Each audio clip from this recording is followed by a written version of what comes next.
It rolled in from the higher lands just as it did many times before. I suppose I should tell as to why this time it was so different, and a simple guide to keep you safe. This is not like regular fog. Normal fog one can travel through with no trouble other than that of visibility, and in truth, with this fog, you can travel through too. However, only if you are in a motorized vehicle. The difference comes should you stop your journey and step out into the clouds. It would not be immediate. However, it would start as an itch on maybe your neck or wrist. You would impulsively scratch the itch to little relief, so you keep going. And in doing so, you feel your nails catch on something.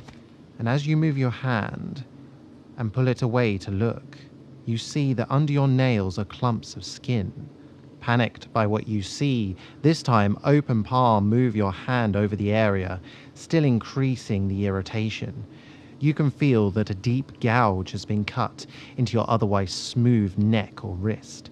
A slight breeze whips by and you can feel the loose skin catch in the wind, catch like a sail, pulling free more sheets of skin like tape from a roll.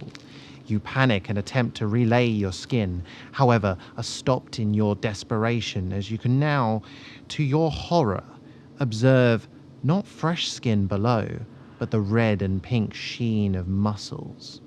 You realize your mistake and attempt to get back into your car, but as you place your fingers under the door handle and pull towards you, you feel the skin around your fingers shrug away, and with them the skin all the way up to your wrist where there perhaps may be a watch or a wristband slothing off like a marigold from a warm hand.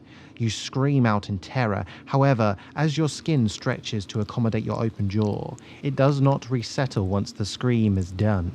Instead, what was your chin now hangs there, flapping loosely in the breeze.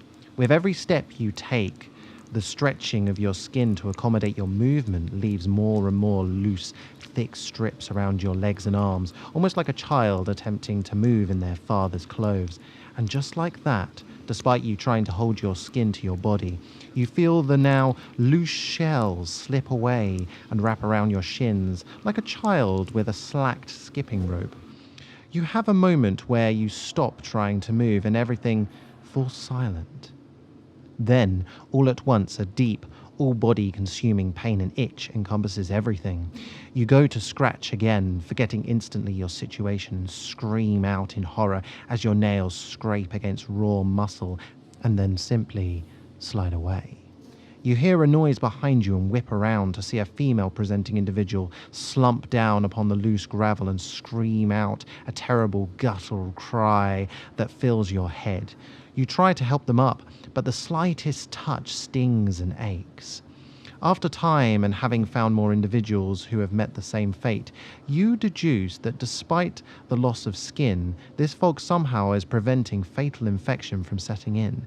Perhaps the composition of the water droplets in the clouds, and know, in that moment, you can never leave your moving prison. You will have to move with it across whatever land the fog does travel, tarmac roads, uneven country lanes, fields covered with what is left of hay bales, and should you fall and the fog pass over you, you will never rise again. The hope of finding some kind of help being the only thing that keeps you from not accepting your end. When you find yourself travelling through a deep fog, there is every chance this may not be any ordinary fog, and there is a further chance that your car could break down and you could find yourself alone and consumed without phone signal. You could stay in the vehicle, but for how long could you? Soon you would require the toilet. And although in that moment you may consider simply going where you sit, with that comes the smell. And knowing in the back of your head that you dare not put the air conditioning on lest you risk the fog from getting in. As the fog pushes against the windows, getting denser and harder to look at, so does the smell increase, until you can't take it any longer and you are physically ill by the stench. Further adding to the smell and creating a cycle of illness. I wonder how long you could stay in that seat, knowing the alternative that awaits you all around.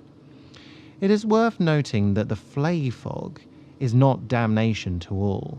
There are those who can walk through it perfectly unharmed, And why is that? It is because of a belief they all share. They hold no resentment for those of different coloured skin, whether it be a deep hatred or an almost unseen aggression, where they may almost unknowingly cross the road to avoid someone or give someone a wider berth than they may give someone of their own colour. A belief system that has no place in nature, a force that it accepts and encompasses all. In a rather ironic fate, those targeted by the fog will want nothing more than help of those around them. But where they have also been flayed alive, neither person will be able to tell for sure any longer what skin colour the other has or had, correcting the balance and punishing those who believe themselves above others.